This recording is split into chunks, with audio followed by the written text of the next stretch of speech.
கர்த்தர் நல்லவர், கர்த்தர் நல்லவர், கர்த்தர் நல்லவர். நமக்கு ரொம்ப நேரம் இல்லாத காரணத்தினால் மிக சீக்கிரமாகவும் சுருக்கமாகவும் ஒரு வார்த்தையை சொல்லி உங்களுக்காக நான் ஜெபிக்கும்படி கர்த்தருக்குள் பிரயாசப்படுகிறேன்.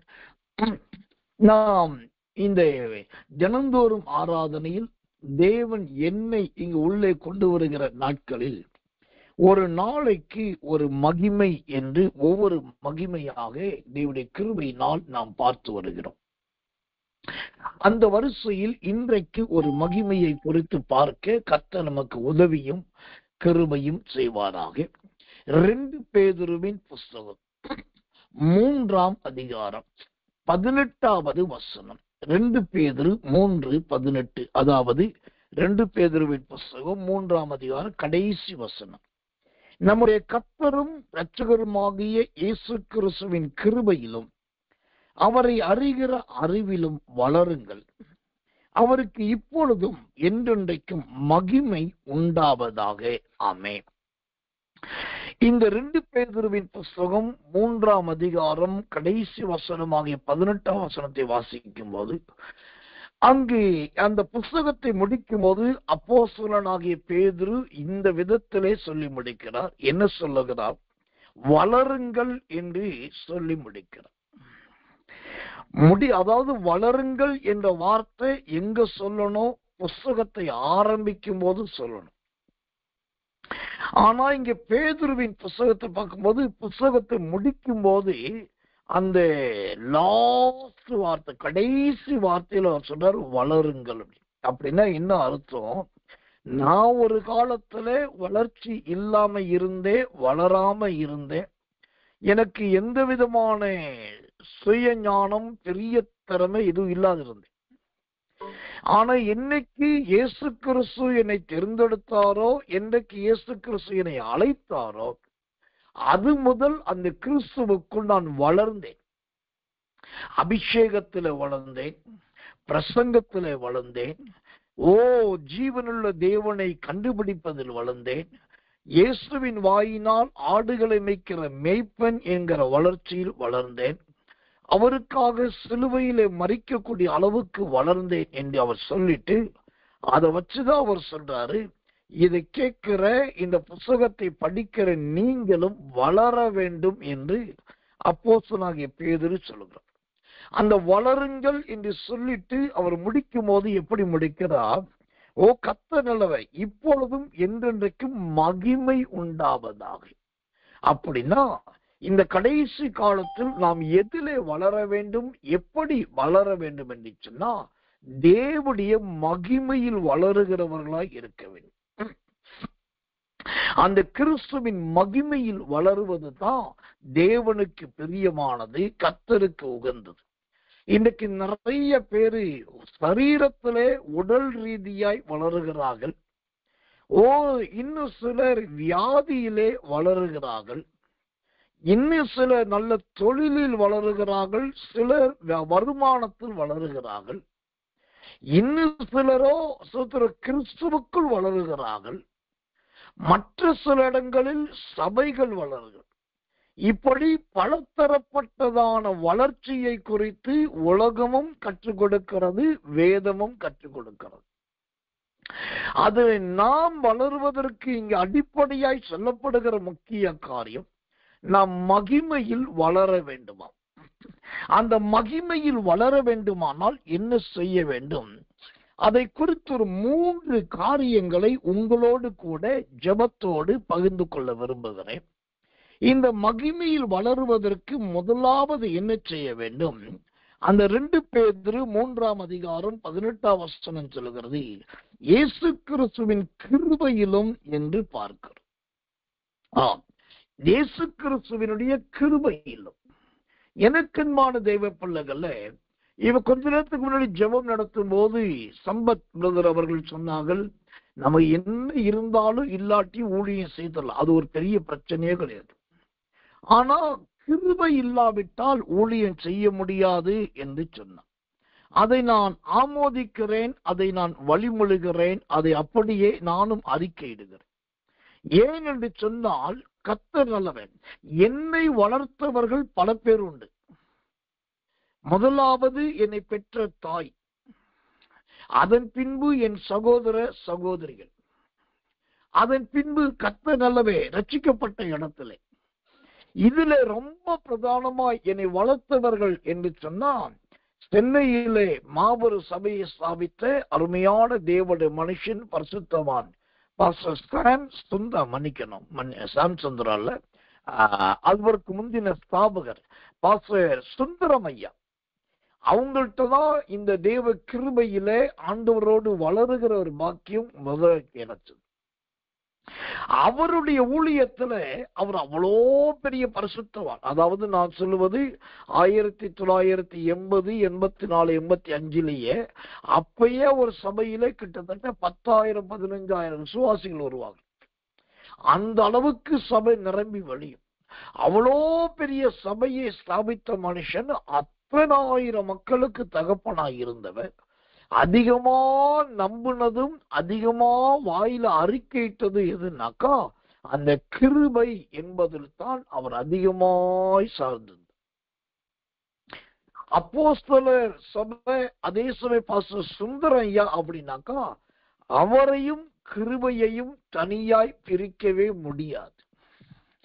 அப்ப எல்லா நேரத்திலும் அந்த கிருபையில தான் அவர் சார்ந்திருந்தார். அதை அறிக்கை செய்கிறவராய் இருந்தார், அதை சொல்லுகிறவராய் இருந்தார், அதை எல்லாரும் சொல்ல வைக்கிறவராகவும் இருந்தார்.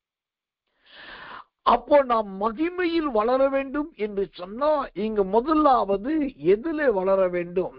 நல்ல கிறிஸ்துவின் கிருபையிலே வளர வேண்டும். இப்ப கிருபை என்றால் என்னங்க அப்படின்னாக்கா, ஒவ்வொருத்தரும் ஒவ்வொரு விதமான விளக்கங்கள் சொல்லுகிறார். இந்த கிருபை என்பதற்கு உண்மையான ஒரு தாற்பயம் என்னன்னா, அது இயேசுவின் நிழல் என்று அர்த்தம், அல்லது தேவனுடைய நிழல் என்றுதான் அர்த்தம். கிருபை என்றால் தேவனுடைய நிழல். கிருபை என்று சொன்னால் இல்லாதவனுக்கு கொடுக்கப்படுவது, தகுதி இல்லாதவனுக்கு கிடைப்பது, அப்புறம் என்றென்றைக்கு இருப்பதெல்லாம் உண்மைதான். ஆனா அந்த கிருபையுடைய உண்மையான பொருள் என்ன? கிருபைன்னா வாட் இஸ் த மீனிங்? என்ன அர்த்தம்னா, அது தேவனுடைய நிழல். நீங்க இந்த கிருபை என்பது தேவனுடைய நிழல் என்பதற்கு ஆதாரத்தை காண்பிக்கிறேன். யாத்திரையாகமத்தின் புஸ்தகம் 33ஆம் அதிகாரத்தை வாசித்தா, அங்கு மோசைய கர்த்தர் கூப்பிட்டு போய் ஒரு கண்மலையின் வெடிப்பிலே வச்சுட்டு அவர் சொல்றாரு, என்னிடத்தில் ஒரு இடம் உண்டுன்னு சொல்லிட்டு அவருடைய இடம் தான் கண்மலை வெடிப்பு. அங்க கொண்டு போய் மோசை வச்சுட்டு அவர் சொல்றாரு, என் கரத்தின் நிழலினால் உன்னை மறைக்கிறேன். அப்போ இந்த கிருபை என்பது என்ன?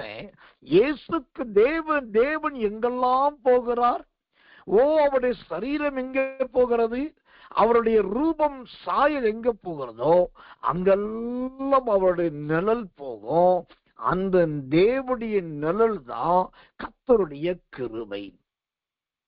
என் கரத்தின் நிழலினால் உன்னை மறைக்கிறேன்.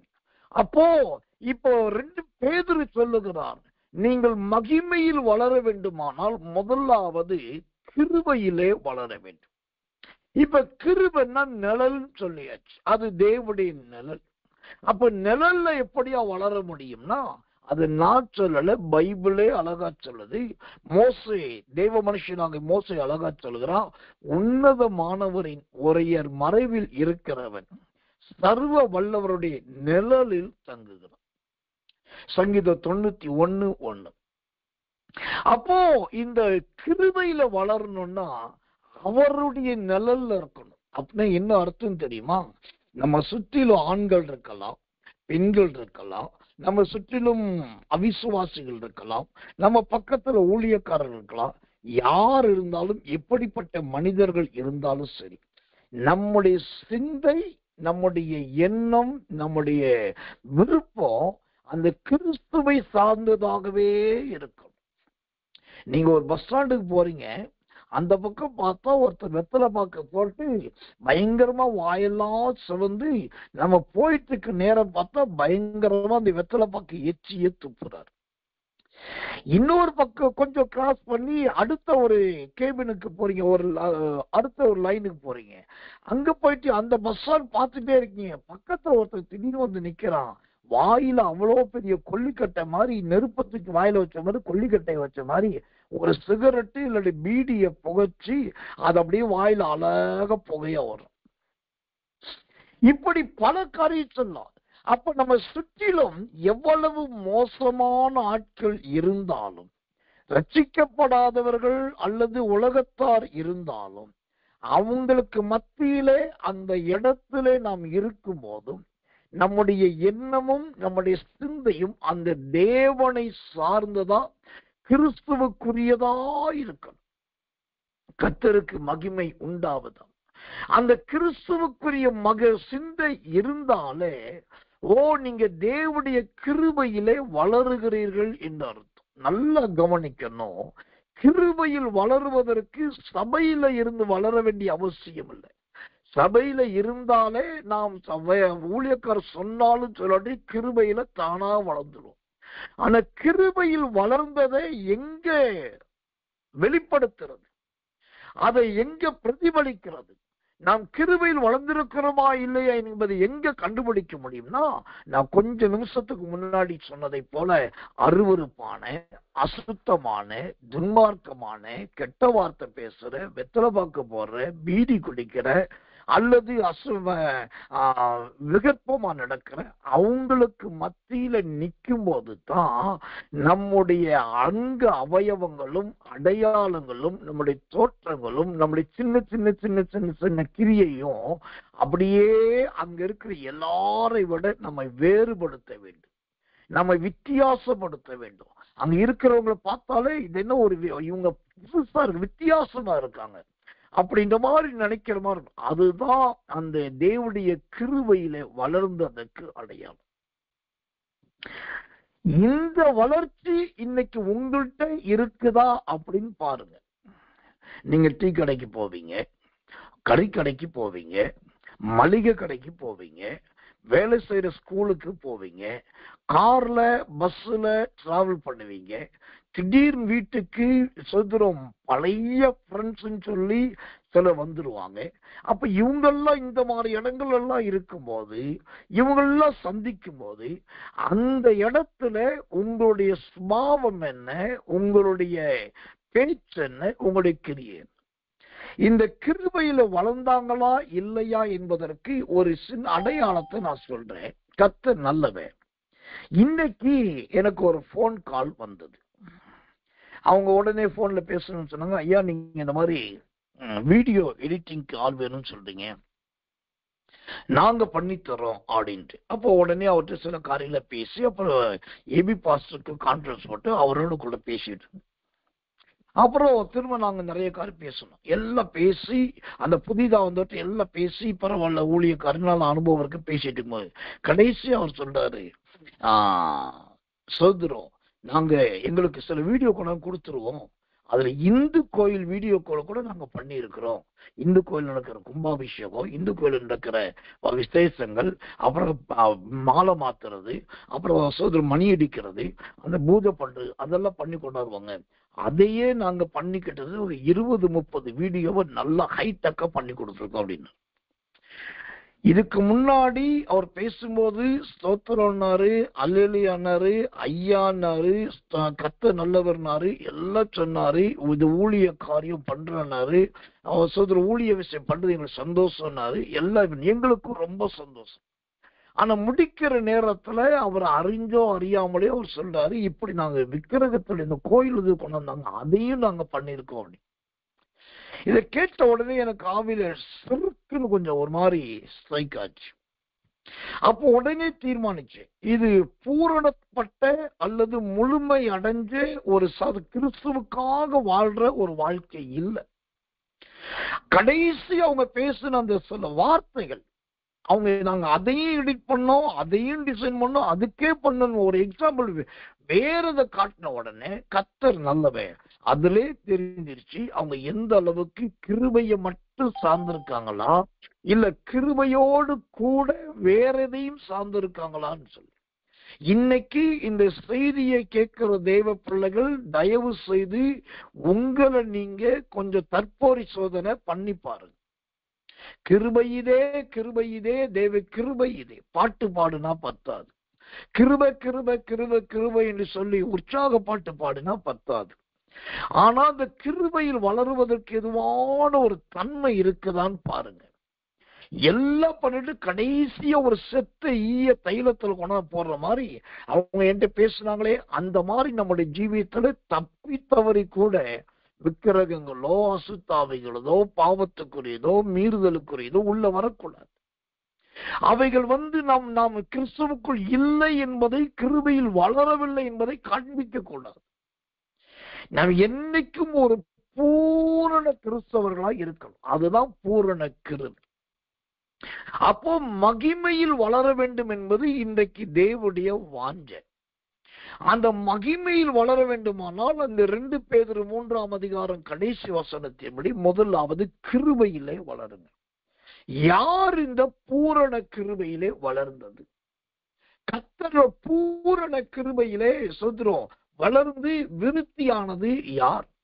ஓ கர்த்தர் நல்லவர், கர்த்தர் நல்லவர், கர்த்தர் நல்லவர். இந்த பூரண கிருபையில் யார் வளர்ந்தது தெரியுமா? அப்போஸ்தலர் நடபடிகளின் புஸ்தகம் 4ஆம் அதிகாரம் 33வது வசனம். அப்போஸ்தலர் 4:33. கர்த்தராகிய இயேசுவின் உயிர்த்தெழுதலை குறித்து அப்போஸ்தலர்கள் மிகுந்த பலமாய் சாட்சி கொடுத்தார்கள். அவர்கள் எல்லார் மேலும் பூரண கிருபை உண்டாயிருந்தது. அல்லேலூயா. பூரண கிருபையில வளர்ந்தது யார்? அப்போஸ்தலர்கள். இந்த அப்போஸ்தலர்கள் பூரண கிருபையில வளர்ந்ததுனால அதனுடைய அடையாளங்கள் என்ன? அவங்க அப்போஸ்தலர்கள் தான் பூரண கிருபை உள்ளவர்கள் தான் என்பதை எப்படி காண்பிக்கிறது பாருங்க. வேதம் சொல்லுது, முதலாவது அவர்கள் கர்த்தராகிய கிறிஸ்துவை உயர்த்துகிறவர்களாய் இருக்கிறார்கள். 2வது இயேசு கிறிஸ்துவின் உயிர்த்தெழுதலை குறித்து பேசுகிறவர்களாய் இருக்கிறார்கள். 3வது மிகுந்த பலமாய் கர்த்தரை குறித்து சாட்சி கொடுக்கிறார்கள். இந்த 3 காரியம்தான் அவங்கள்ட்ட பூரண கிருபை இருந்தது என்பதற்கான அடையாளம். இன்னைக்கு தேவ செய்தி கேட்கிற தேவ பிள்ளையே, மூச்சுக்கு 300 தரம் கிருபை என்று சொல்லுவதோ, அல்லது கிருபை குறித்த வசனம் பேசுவதோ, அல்லது கிருபை குறித்த பாட்டு பாடுவதோ நம்மகிட்ட பெரிய கிருபையை கொடுத்துடாது. நம்மளோட வாழ்க்கையில இந்த கிருபை என்பது பூரண கிருபையா வளரணும். அதற்கு நம்முடைய பேச்சு மூச்சு கர்த்தராகிய கிறிஸ்துவா இருக்கணும். நம்முடைய அறிக்கை உயிர்த்தெழுதலை குறித்து இருக்கணும். நம்முடைய ஜீவியம் பலத்த சாட்சியா இருக்கணும். இதெல்லாம் இருந்தாதான் அந்த ஒரு பூரண கிருபை நம்மளோட வாழ்க்கையில இருக்குதுன்னு அர்த்தம். நான் உங்களை குறை சொல்லவோ உங்களை குற்றம் சாட்டுவதற்காகவோ இதை சொல்லல. ஒரு ஊழியக்காரனா ஒரு தகப்பன் ஸ்தானத்திலிருந்து சொல்றேன், நீங்க மகிமையில வளரணும்னா இந்த அப்போஸ்தலர்களை போல நல்ல கிருபையில வளருங்க. அப்ப மகிமை தானாகவே வளரும். கர்த்தர் நல்லவர், கர்த்தர் நல்லவர், கர்த்தர் நல்லவர். சரி, அப்ப மகிமையில் வளருவதற்கு முதலாவது கிருபையில் வளரணும். 2வது எதிலே வளரணும்? அந்த 2 பேதுரு 3ஆம் அதிகாரம் கடைசி வசனத்தை வாசிக்கிறேன். நம்முடைய கர்த்தரும் இரட்சகருமாக இயேசு கிறிஸ்துவின் கிருபையிலும் அவரை அறிகிற. ஆமென். 2வது நாம் எதிலே வளர வேண்டுமா? அவரை அறிகிற. கர்த்தர் நல்லவர், கர்த்தர் நல்லவர், கர்த்தர் நல்லவர். அவரை அறிகிற அந்த ஒரு சிந்தை நம்முடைய ஜீவியத்திலே காணப்பட வேண்டும். கர்த்தர் நல்லவர், கர்த்தர் நல்லவர். அந்த அவரை அறிகிற அந்த எண்ணம் நம்முடைய வாழ்க்கையிலே காணப்பட வேண்டும். எனக்கன்பான தேவ பிள்ளைகளே, அவரை அறிகிற என்று என்றால் என்ன அர்த்தம்? இன்னைக்கு இந்த உலகத்துல சத்திய மாறுபாடு பெருகிவிட்டது. உபதேச கோளாறுகள் ஏராளமாய் வளர்ந்து விட்டது. ஒருத்தர் சொல்றாரு, ஜெபம் பண்ண ஆரம்பிக்கும் போது அப்பா பிதாவே என்றுதான் ஜெபம் பண்ணணும். இயேசுவே என்று ஜெபிக்க ஆரம்பிக்க கூடாது. அப்படி ஜெபிச்சா அது ஆசீர்வாத கேடுன்றார். ஆரம்பிக்கும் போது இயேசுவேன்னு சொல்லி ஜெபிக்க ஆரம்பிக்க கூடாது. பிதாவே என்றுதான். அதற்கு அவர் சில சாட்சிகளை சொல்லுகிறார். ஒருத்தர் சொல்றாரு, நீங்க எந்த விதத்திலும் வாழலாம், என்னைக்கு ரட்சிக்கப்பட்டீங்களோ உடனே உங்களுக்கு பரலோகம் உண்டு. ஒருவேளை பரலோகத்துக்கு உள்ள உங்களை ஓடாட்டி இத பிரசங்கம் பண்ண ஏன் பேரை சொல்லுங்கன்னு சொல்லி அவர் தான் பேரை சொல்ல சொல்றார். இன்னொரு பார்த்தாக்கா வல்லமையான ஊழியக்காரர்கள் எல்லாரும் இன்னைக்கு விழுந்து போனவர்கள் சொல்லுகிறார். ஏன் இத சொல்றேன்னா, இன்னைக்கு நிறைய பேர் கிறிஸ்துவை அறிகிறதை விட்டுட்டு நிறைய ஊழியங்களையும் ஊழியக்காரர்களை அறிந்திருக்கிறாங்க.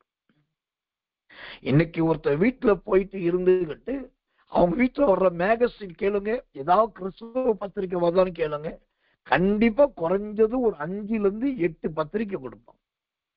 அதுல ஒரு 4 ஊழியத்திலேயாவது அவங்களுக்கு ஒரு கான்டாக்ட் இருக்கும். அப்புறம் கர்த்தர் அதை தவிர அவங்களுக்கு வேண்டிய பாஸ்டர்ஸ் அப்படின்னு சொல்ல போதகர்கள் இருப்பாங்க. அப்புறம் அவசரத்துக்கு பேய் ஓடுறதுக்கு, வியாதி நீங்கிறதுக்கு, அதுக்கு ஜெபிக்குது சில சுவிசேஷம் இருப்பான். இப்ப நிறைய தேவஜனங்கள் யாரை அறிந்திருக்கிறார்கள் என்று சொன்னால், ஓப்பனா பரிசுத்தாவின் அபிஷேகத்தை முன்னிட்டு சொல்ல, கிறிஸ்துவை அறிந்து கொள்ள வேண்டிய அளவுக்கு அறிகிறதை விட்டுட்டு நிறைய ஊழியங்களை குறித்து அறிந்திருக்கிறார்கள், ஊழியக்காரர்களை குறித்து அறிந்திருக்கிறார்கள். என் அன்பு ஜனங்களாகி உங்களுக்கு ரொம்ப அப்பட்டமான முறையில் நான் சொல்றேன், நீங்க என்னைக்கு ஊழியங்களையும் ஊழியக்காரர்களையும் நோக்கி பார்க்க ஆரம்பித்தீர்களோ அன்னைக்கே உங்களோட ஆவிக்குரிய ஜீவியம் மங்கி போக ஆரம்பித்து விட்டது. அது எந்த ஊழியக்காரரா இருக்கட்டும், நான் யாரையும் பேர் சொல்ல விரும்பல, இன்க்ளூடிங் என்னையும் சொல்றேன். யாரா இருக்கட்டும், எப்படிப்பட்ட போதகரா இருக்கட்டும், அல்லது சுவிசேஷகரா இருக்கட்டும், மெய்ப்பரா இருக்கட்டும், அல்லது தீர்க்கதரிசியா இருக்கட்டும், அப்போஸ்தலரா இருக்கட்டும், அவங்கள நம்ம பார்க்க ஆரம்பிச்ச அன்னைக்கே நம்முடைய மகிமை நம்மை விட்டு குறைய ஆரம்பிச்சு. ஏன்னாக்கா அவங்கள்ட்ட என்ன பேசுறாங்க, அவங்க எப்படி கிரை செய்யறாங்க, அவங்க என்ன ஜோக் அடிக்கிறாங்க, அவங்க என்ன ஓம சொல்றாங்க, அவங்க யாரை பத்தி பேச, இதே தான் பாக்குறோம். அப்புறம் அவங்க போடுற ட்ரெஸ், அவங்க வர்ற காரு, அப்புறம் அவங்க பிரசங்கம் பண்ணிட்டு இருக்கிற அந்த அப்படியே வீடியோல பார்த்துட்டு பேக்ரவுண்ட்ல பாக்குறோம். அவ்வளவு பெரிய ஸ்டேஜ், அவ்வளவு பெரிய கிரவுண்டு, ஜனங்க இவ்வளவு, அது பார்த்தோன்னு இதே அப்பா அப்படின்றோம். நல்லா கவனிக்கணும். நீங்க எவ்வளவுதான் சொத்துற, யார் எப்படிப்பட்ட மகா பெரிய ஊழியர்கள் வந்தாலும் நீங்கள் அறிய வேண்டியது ஊழியங்களையும் ஊழியக்காரர்களையும் அல்ல, உங்களையும் அந்த ஊழியக்காரர்கள் அழைத்த கிறிஸ்துவை அறியணும். அதுதான் இன்னைக்கு ரொம்ப முக்கியம். கடந்து போகட்டும். யோபு சொல்லுகிறார் பாருங்க, ரொம்ப வருத்தமான ஒரு வார்த்தைய. யோபுவின் புஸ்தகம் 9ஆம் அதிகாரம் 11வது வசனம். யோபு 9:11. இதோ அவர் என் அருகில் போகிறார், நான் அவரை காணேன். அவர் கடந்து போகிறார், நான் அவரை அறியேன். என்ன ஒரு வருத்தமான வசனம் பத்தியெல்லாம். அவர் என் பக்கத்துல போறார், ஆனா நான் அவரை பார்க்கல. அவர் என்னை கடந்து தாண்டிதான் போறாரு, ஆனா அதை உணரவே இல்லைன்றார். இன்னைக்கு நிறைய பேருடைய கிறிஸ்தவர்களுடைய நிலைமை இதுதாங்க. இந்த ஊருக்கு போனா இந்த ஊழியத்துக்கு போகலாம், இந்த இடத்துக்கு போனா இந்த ஊழியக்காரரை பார்க்கலாம், இவர்கிட்ட போனா இப்படி சொல்லுவாரு, அவர்கிட்ட போனா அப்படி ஜோ பண்ணுவாரு. ஏன்னா அவ்வளவு மகிழ்ச்சியா இருக்கு, இவ்வளவு மகிழ்ச்சியா இருக்கு, நல்லது. ஆனால் இதே பார்த்து இப்படியே பழகி, அங்க கொஞ்ச நாள், இங்க கொஞ்ச நாள், இப்படி கொஞ்ச நாள், அப்படி கொஞ்ச நாள், தவி தவி தவி தவி தவி தவி தவி தவி தவி இவங்களையே பார்த்ததுனால இப்ப அந்த பரிதாபம் என்னாச்சு தெரியுமா? தான் பக்கத்துல கிறிஸ்து போனாலும் இவங்க கண்ணுக்கு தெரிய மாட்டேங்குது. அவங்களை தாண்டிதான் ஆண்டவர் போறாரு, ஆனா அவங்களால உணர முடியல. ஏன்னா அவரை அறிகிற அந்த அனுபவத்தை விட்டுட்டு அவர்களை அறிகிற, அதுகளை அறிகிற அந்த அனுபவம் வந்துருச்சு. முதலாவது ஒண்ணு கவனிக்கணும். உங்க கண்கள் மனிதர்களை பார்க்கிற பார்வையை குறைக்கணும், தேவனை பார்க்கிற பார்வையை அதிகரிக்கணும். அப்போதான் அந்த தேவனுடைய மகிமையில நீங்க வளர முடியும். அந்த மகிமைக்கு பாத்திரவான்களா பாத்திரவதிகளா இருக்க முடியும். அவரை அறிகிற இயேசு கிறிஸ்துவை பார்த்து ஒரு சீசன் விதமாய் சொன்னார், இதோ முழு உலகத்தின் பாவத்தை சுமந்து தீர்க்கிற தேவனுடைய ஆட்டுக்குட்டி போகிறார், இதோ சோத்திரம் இயேசு போகிறார். ஒவ்வொருத்தரையும் அவங்க அந்த ஆட்கள் எல்லாரும் இயேசு பார்த்து பார்த்து பார்த்து பார்த்து சொன்னாங்க. இன்னைக்கு நிறைய பேரால இயேசுவை பார்க்க முடியல. இயேசு வர்றதை உணர முடியல. தான் வீட்டில ஆண்டவர் இருக்கிறாரா என்பதை இன்னைக்கு நிறைய பேருக்கு சந்தேகம். காரணம் என்ன? அவரை அறிகிறதை விட்டுட்டு மனிதர்களை அறிந்து மனுஷிகளை அறிந்து அவர் நல்லவர் என்று சர்டிபிகேட் கொடுக்கிறோம், இவரு ரொம்ப ஒழுக்கமானவர் என்று சொல்லி நாம் மெடல் கொடுக்கிறோம். அவர் அப்படி பண்றார் தெரியுமான்னு பெருமை பேசுறோம். ஆனா ஆண்டவர் அறிகிறோமா? வீட்டுல தனித்து இருக்கும் போது தேவ பிரசன்னத்தை உணர முடியுதா? யார் இல்லாத போது ஸ்தோத்தரிக்கும் போது உங்க உடம்பெல்லாம் நல்ல புல்லரிக்கிற மாதிரி ஒரு தெய்வீக தன்மை காணப்படுதா? அப்படியே ஜபத்துக்கு போனாலோ அல்லது தேவ சமூகத்தில் உட்கார்ந்தாலோ உங்களையும் மீறி உங்க கண்கள் கண்ணீரால் நிரம்பி நன்றியினால் நிரம்புதா? இல்லைன்னாக்கா உண்மை உள்ளவர்களா நீங்க இருந்தீங்கன்னா, ஆமாண்டவரே நான் உண்மை அறியேன், சுத்துல உண்மை காணேன் என்று யோபு சொன்னதை போல அறியவும் முடியாம காணவும் முடியாதவளா போயிட்டேன்னு சொல்லி உங்களால் அறிக்கையிட முடிகிறதா? இப்படி ஏதாவது இருந்தாதாங்க நீங்க அவரை அறிகிறீர்கள் என்று அர்த்தம். தயவு செய்து இந்த யூடியூப்லயும் பேஸ்புக்லயும் ட்விட்டர்லயும் இதுலயும் வருகிற நிறைய ஊழியங்கள், நிறைய ஊழியக்காரர்களுடைய காரியங்களை கேட்கறது நல்லா குறைச்சிட்டு, கூடுமான வரைக்கும் உங்களை கடிந்து கொண்டு சத்தியம் சொல்லுகிற அந்த ஊழியக்கான சத்தத்தை கேட்டு பைபிளை வாசிச்சு ஜோ பண்ணி கூடுமான வரைக்கும் தேவனோடு இருப்பீர்கள் என்று சொன்னா நீங்க மகிமையில் வளர முடியும். அதைத்தான் இங்க பேதுரு அழகா சொல்லலாம். அவரை அறிகிற அறிவு, அவரை அறிகிற ஒரு அனுபவம், அவரை அறிகிற ஒரு பக்குவம். பேதுருட்ட போய் எப்பா உன் இயேசுன்னு சொன்னியே அவர் யாருப்பா அப்படின்னாக்கா பாட்டுக்கு top top top top top top top டாப்னு சொல்லிடுவோம். என்ன சொல்லுவான்? தெரியாதா? அவர் தான் சூத்திர கன்னிமரியாருடைய குமாரன், பரிசுத்தாவியினால் உற்பத்தியானா. அவர் தான் முழு உலகத்தின் பாவத்தை சுமந்து இருக்கிற ஜீவனுள்ள வசனங்கள் அவர்கிட்ட தான் இருக்குது. அவர் சூத்திர பேய்களை ஓட்டுகிறவர், அவர் சபைகளை ஸ்தாபிக்கிறவர், அவர் முழு உலகத்தின் ரட்சகர்னு சொல்லி பாட்டு கட்ட கட்ட கட்ட கட்ட கட்டன்னு சொல்லிட்டு. ஏன்னாக்கா பேதுரு முழுக்க முழுக்க முழுக்க அறிஞ்சிருந்தது ஆண்டவரை மட்டும்தான். பேதுருவுக்கு யாருமே இல்ல, அனாதைன்னு நினைக்காதீங்க. பேதுருவுக்கு சொந்த மாமியார் உண்டு, பேதுருவுக்கு மனைவி என்ற பேர்ல ஒரு சகோதரி உண்டு, பேதுருவுக்கு சகோதரர்கள் உண்டு, பேதுருவுக்கு அவங்க ஜாதிக்கார ஆட்கள் உண்டு, பேதுருவுக்கு நிறைய மீன்பிடி நண்பர்கள் உண்டு, பேதுருவுக்கு அவங்க ஊருக்காரர். இவ்வளவு பேரை இந்த பேதுரு அறிஞ்சிருந்தாலும் அவங்க எல்லாரை விட அதிகமா அறிஞ்சது அந்த ஆண்டவரை அறிந்திருந்தார். அதனாலதான் பேதுருவின் ஜீவியம் மகிமையாயிருந்தது. அப்ப அவரை அறிந்தது யாருன்னா பேதுரு. அதனாலதான் யோவான் சுவிசேஷம் 21 அதிகாரத்துல அவன் ஆண்டவர் அத்தனை கேள்வி கேட்டதுக்கு அவன் ஒன்லைன் ஆன்சர் பண்ண, ஆண்டவரே நீர் அறிவீர், ஒரே வார்த்தையில முடிச்சான், நீர் அறிவீர். ஏன்னா உமக்கு தெரியும் ஆண்டவரே, எனக்கு வேற யாருமே தெரியாது, உண்மை மட்டும்தான் தெரியும், அது நீர் அறிவீர். அப்ப எனக்கன்பானவர்களே, மகிமையில் வளரணும்னாக்கா நல்ல கிருபையிலே வளருங்க, நல்ல தேவனை அறிகிற அந்த அனுபவத்திலே வளருங்க. மூன்றாவது சொல்லி முடிக்கிறேன், இந்த மகிமையில் வளர வேண்டுமானால் அந்த 2 பேதுரு 3ஆம் அதிகாரம் கடைசி வார்த்தை இவ்விதமாய் சொல்லுகிறது, அவரை அறிகிற அறிவிலும் வளருங்கள், நல்ல அறிவிலும் வளருங்கள். கர்த்தருடைய நாமத்துக்கு மகிமையும் கிருபையும் தயவும் உண்டாவதாக. இந்த அறிவிலும் வளருதல் என்றால் என்ன? அறிவிலும் வளருவது என்பது எதை காண்பிக்கிறதா இருக்கிறது? ஒரு வசனத்தை உங்களுக்காக வேதத்திலிருந்து வாசிக்கிறேன், கவனிங்கள். கர்த்தர் நல்லவர், கர்த்தர் நல்லவர், கர்த்தர் நல்லவர். எபேசியர் புஸ்தகம் 4ஆம் அதிகாரம் 11வது வசனம். எபேசியர் 4:11. மேலும் நாம் அனைவரும் தேவனுடைய குமாரனை பற்றும் விசுவாசத்திலும் அறிவிலும் ஒருமைப்பட்டவர்களாகி கிறிஸ்துவினுடைய நிறைவான வளர்ச்சியின் அளவுக்கு தக்க பூரண புருஷராகும் வரைக்கும். கிறிஸ்துவினுடைய நிறைவான வளர்ச்சி.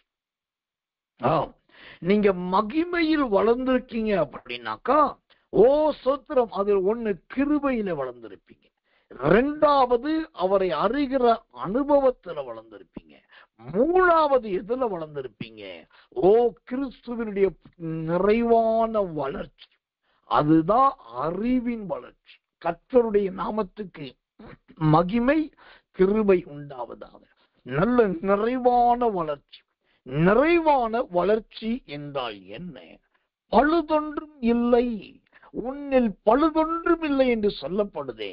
எந்த குறைவும் இல்லாத ஒரு வளர்ச்சிக்கு பேர்தான் நிறைவான வளர்ச்சி. பூமியில் மனுஷன் வாழ்வதற்கு என்ன அடிப்படை எதுவெல்லாம் தேவையோ அது எல்லாம் நமக்கு கிடைத்திருக்கும் என்று சொன்னா அது ஒரு நிறைவான வளர்ச்சி. ரொம்ப முக்கியமா இந்த நிறைவான வளர்ச்சி என்பது எல்லா உலகத்தாருக்கு முன்பாக நாம் மனரம்யமாகவும் சாட்சியாகவும் உயர்ந்திருப்பதை காண்பிக்கிறது. அப்போ மகிமையில் வளர்ந்தால் முதலாவது கிருபையில் வளருவோம், இரண்டாவது அவரை அறிகிற அனுபவத்தில் வளருவோம், மூன்றாவது கர்த்தர் நல்லவன், அவருடைய நல்ல அறிவிலே வளரும். கிருபையிலும் அறிகிறதிலும் அறிவிலும். இந்த அறிவிலே வளர்ந்தது யார்? யார் வேதாகமத்தில் ரொம்ப அறிவிலே வளர்ந்தது என்று சொன்னா, பெசலெயேல் என்று சொல்லப்பட்ட அருமையான மனுஷனை சொல்லலாம். நல்ல அறிவிலே வளர்ந்த மனுஷன். அவன் யூகித்து வேலைகளை செய்கிற மனுஷனாய். இப்போ ஒரு மகிமை பண்ற 3 வேலையை பாருங்க. ஒரு மகிமையில் ஒருத்தர் வளரும் போது அந்த வளர்றதுக்கு காரணமா இருக்கிற மகிமை என்ன செய்து நம்மை முதலாவது கிருபையில் வளர வைக்குது. இரண்டாவது அவரை அறிகிற உபதேசத்துல வளர வைக்குது. மூன்றாவது இந்த உலகத்துக்கு இந்த அறிவை கொடுத்து அதிலே வளர வைக்குது. ஒரு மகிமையின் வளர்ச்சி என்பது இந்த 3 அடுக்குகளை கொண்டது, 3 தன்மைகளை கொண்டது, 3 வரிசைகளை கொண்டது. இது 3ம் தேவனாகிய கர்த்தர் உங்களுக்கு கொடுப்பாராக. கடைசியா நான் திரும்ப சொல்லி முடிக்கிற இந்த 2வது குறிப்பை, அவரை அறிகிற அந்த கிருபையிலே வளரும். தயவு செய்து அவரை தெரியும், இவரை தெரியும், இவங்களை தெரியும், எல்லா பாசஸும் என் பாக்கெட்டுக்குள்ள, எல்லா சுவிசேஷகரும் என் விரலுக்குள்ள, எல்லா ஊழியக்காரர்களும் எங்க வீட்டுக்குள்ள. இந்த வேலையே வேண்டாம். அது உங்களுக்கு பெரிய விபத்தையும் மிகப்பெரிய ஆபத்தை கொண்டு வரும்.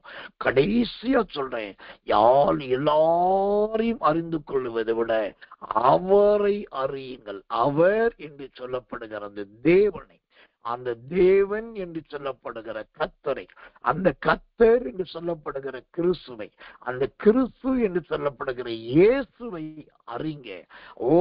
அவரிலே வளருங்க. உங்க மகிமை வளரும், உங்க கிருபை வளரும், உங்க அறிவும் வளரும். தேவனுடைய தயை உங்களோடு கூட இருக்கும். கண்களை மூடி ஒப்பு கொடுத்து எல்லாரும் கர்த்தரை ஸ்தோத்திரம் பண்ண போறோம்.